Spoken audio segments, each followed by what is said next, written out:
We are proud of the fact that we're in our 23rd year. We launched in 2000 to address with South Carolina what we found in South Carolina to be a shortage of black males teaching at the elementary school level in the state, where we at that time had 600 elementary schools served by 20,000 teachers, but only 1% of those teachers were black males. And we felt in a state that has at the time, 40% of the state was African American, and we felt that we could address that shortage by putting black men in the classroom.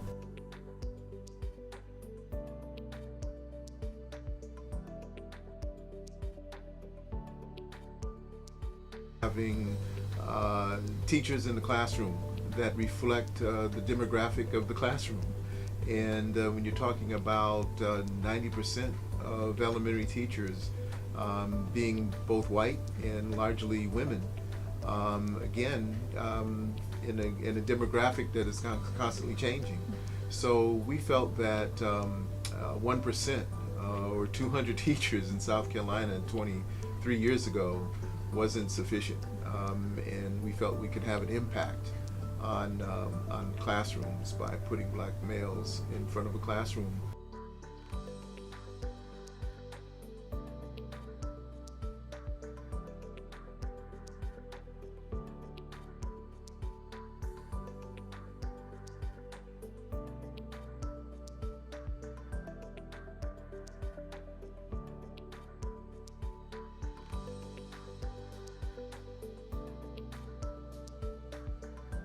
So we're not, recruiting black males to fix the black male problem. We're talking about young men who are committed to being effective educators, regardless of who they face in the classroom. Also, our program is co-curricular, so we are not the teacher ed program. We're a leadership development program that is above and beyond what your traditional teacher ed programs require, which they must do. They must meet every requirement of a traditional teacher ed prep program, but at the same time be able to develop themselves personally as well as their craft as a teacher. Well, at the time, Dr. Tom Parks, who really originated the program at Clemson, he was struck by the film In the Heat of the Night, starring Sidney Poitier, in which the white Southern sheriff asked Virgil Tibbs, what do they call you up north? And Virgil Tibbs, in that famous retort, said, "They call me Mister." That's what inspired Tom Parks to name the program.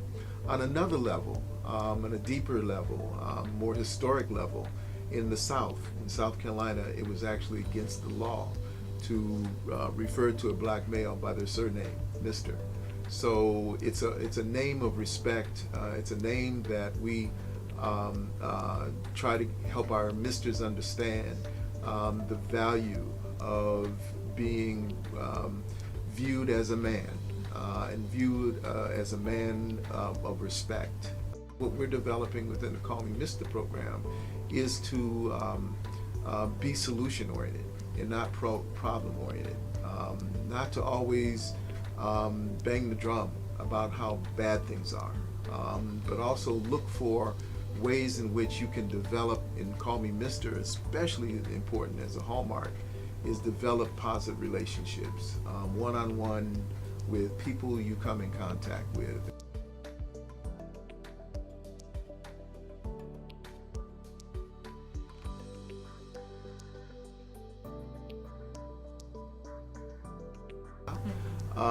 And things aren't where they were 23 years ago.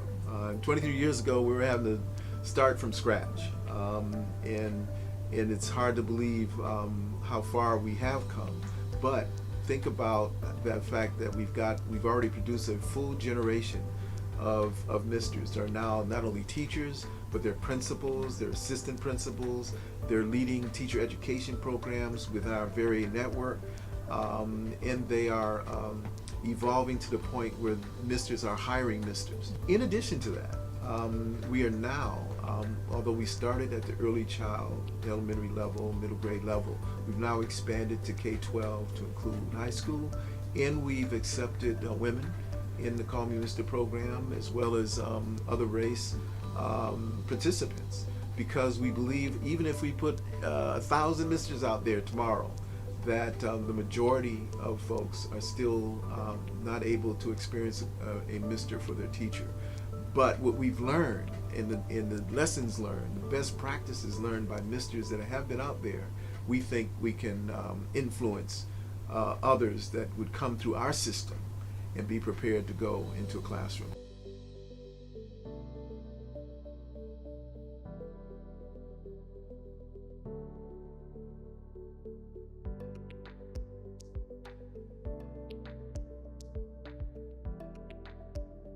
Misters, because of their development as undergraduates, as pre-service misters, seem to always be a step ahead when they're ready to go into the classroom after 4 years, or when they're ready, because they seem to be ahead of everyone else, which is why 85% of our misters are still in the classroom that started with us back in 2000.